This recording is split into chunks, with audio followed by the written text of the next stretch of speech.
Hi friends, welcome to ఇటలీలో మీ India అమ్మాయి. మళ్ళీ మీ ముందుకు వచ్చేసిందండి. రెండో వీడియోతో మీ ముందుకు వచ్చేసాను. ఏంటి ఈ వీడియో అంటే, నేను ఇటలీ ఎలా వచ్చాను ఏంటి అని అయితే చెప్తాను. నేను ఇటలీ అయితే ఫ్యామిలీ కాగితాల మీద వచ్చానండి. మా హస్బెండ్ ఫస్ట్ వచ్చారు. తన ఫ్యామిలీ కాగితాల మీద నన్ను తీసుకొచ్చారు. తీసుకొచ్చిన కొత్తలో నాకు ఎలా ఉంటుంది అంటే, బయటికి వెళ్తే ఏదో కొత్తగా అనిపించేది. ఎటు చూస్తున్నా ఏంటో తెలియదు, ఏదో తెలియని ప్రపంచంలోకి వచ్చామేమో అనిపించేది. ఇంకా బయటికి ఇక్కడ ఎలా ఉంటుందంటే, బయటకు వెళ్తే ప్రతి ఒక్కరు తెలిసిన వాళ్ళు, తెలియని వాళ్ళు ఎవ్వరైనా సరే పలకరిస్తారు. ఎలా పలకరిస్తారంటే చావ్ అంటారు. ఇదేంది చావ్ అంటున్నారు, నన్ను సావమంటున్నారా అనుకునేదాన్ని. చావ్ అంటే హాయ్ అండి అర్థము. ఇక్కడైతే గనక ఇంకోటి బొంజోర్నో అని అయితే అనేవాళ్ళు.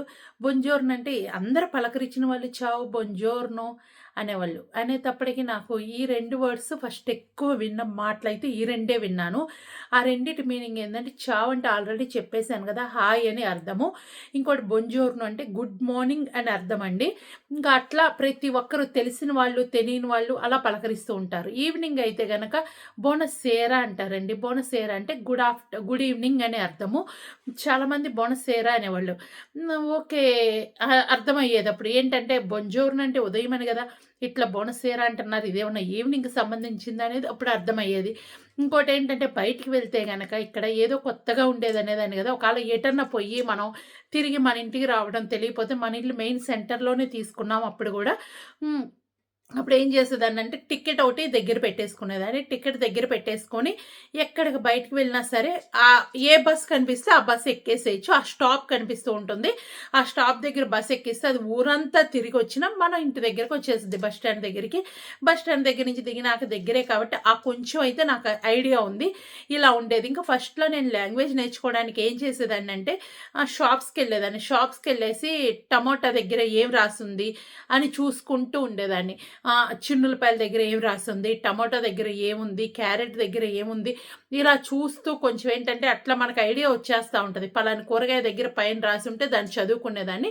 అవి ఏబీసీడీలను కూడా డిఫరెంట్‌గా చదువుతారండి. అది కూడా ముందు ముందు వీడియోస్‌లో అయితే నేను చెప్తాను. ఏబీసీడీలను ఏమంటారు అంటే, ఏని ఆ అంటారు, బి, చి ఈ విధంగా చదివేవాళ్ళు. నేను ఫస్ట్ స్కూలుకి వెళ్ళడం కూడా ఇక్కడ స్కూలుకి వెళ్ళాను. ఎందుకంటే లాంగ్వేజ్ నేర్చుకోవాలంటే కంపల్సరీ క్లాస్‌కెళ్ళేసి లాంగ్వేజ్ నేర్చుకోవాలి. ఈ విధంగా అయితే గనక నేను క్లాస్‌కెళ్ళే లాంగ్వేజ్ అయితే నేర్చుకున్నాను. ఫస్ట్‌లో ఫుడ్ విషయంలో అయితే కొంచెం బాధ అయితే పడ్డానండి. ఎందుకు అంటే ఇక్కడైతే రైస్ మన ఇండియా రైస్ అయితే దొరకవు. ఓన్లీ బాస్మతి రైసే దొరుకుతూ ఉంటాయి. బాస్మతి రైస్‌తోని ఏది చేసినా హ్మ్. దాంతోనే చేసుకోవాలి. ఫుడ్ విషయం అయితే చాలా వరకు బాధపడ్డానండి. ఫస్ట్‌లో అయితే గనక ఒక 3 మంత్స్ అయింది ఫుడ్డు దగ్గర అడ్జస్ట్ అయ్యేటప్పటికి నాకైతే గనక. మనం ఇండియాలో వేరే రైస్ తింటూ ఉంటాం గదా! ఇక్కడికొచ్చిన ఫుడ్ విషయంలో అయితే చాలా బాధ అయితే పడ్డాను. 3 మంత్స్ వరకైతే కొంచెం ఫుడ్‌కి అడ్జస్ట్ అవ్వడానికి నాకైతే టైం పట్టింది. ఇంకా ఆ తర్వాత నిదానంగా అడ్జస్ట్ అయిపోతే ఇంక దానికి మేమైతే ఇంట్లో ఉండేది ఇండియా ఫుడ్డే తింటామండి. ఎప్పుడన్నా నెలకు ఒక రోజు ఆ విధంగా అయితే ఇటాలియన్ ఫుడ్ చేస్తాను. చేసినప్పుడైతే కంపల్సరీ వీడియో పెడతాను. ఇంకోటేంటంటే మన ఛానల్‌లో అయితే వారానికి ఒక పెద్ద వీడియో, 2 చిన్న వీడియోస్ అయితే పెట్టడానికి ట్రై చేస్తాను.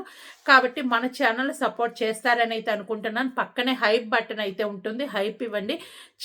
ఒక ఛానల్‌కి మనం వచ్చేసి ఒక పర్సన్ 3 టైమ్స్ హైప్ ఇవ్వచ్చు.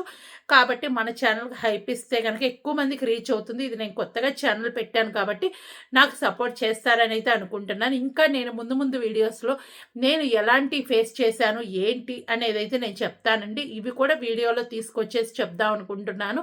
ఇంకా లాంగ్వేజ్ పరంగా అయితే చాలా వరకు బాధలైతే పడ్డానండి ఇక్కడైతే గనక. హ్మ్. ఇప్పుడైతే గనక లాంగ్వేజ్ పరంగా ఎలాంటి బాధ అయితే లేదు. ఈ లాంగ్వేజ్ మన తెలుగు ఎలా మాట్లాడతాం, ఇక్కడ కూడా అలాగే మాట్లాడగలుగుతాం కాబట్టి నాకైతే ఇప్పుడు బాధ అనిపియటం లేదు. నేనొచ్చి ఇక్కడికి 18 సంవత్సరాలయిందండి. ఇంకా ఇది 19వ సంవత్సరం అయితే జరుగుతుంది. ఇప్పుడు ఇటలీ వచ్చైతే గనక ఈ 19 సంవత్సరాల నుంచి నేను ఇక్కడే ఉన్నాను. ప్రతి ఇయర్ ఒకసారి ఇండియా వస్తూ ఉంటాను. ఇండియా వచ్చినప్పుడు కూడా నేను ఇండియా వీడియోస్ కూడా పెడతానండి. ఊరికే ఇటలీలో ఉంటున్నాను, ఇటలీ వీడియోసే పెడతానని అయితే అనుకోకండి. ఇండియా వచ్చినా కూడా మన వీడియోస్ కూడా పెడతాను. ఇండియాలో ఎలా ఉంటుంది, ఏంటి, ఒకవేళ నేను బయటికెళ్తే ఎలా, ఏంటి, ఒకవేళ ట్రావెల్ బ్లాగు అట్లాంటివి పెడుతూ ఉంటాను. ఇండియా ఫుడ్ బ్లాగ్స్ కూడా పెడుతూ ఉంటాను. మీకు ఈ వీడియోస్ నచ్చితే లైక్ చేయండి, షేర్ చేయండి, కామెంట్ చేయండి. మరొక మంచి వీడియోతో మిమ్మల్ని కలుస్తూ ఉంటాను. అప్పటిదాకా నవ్వుతూ సంతోషంగా ఉండండి. By by. Thank you.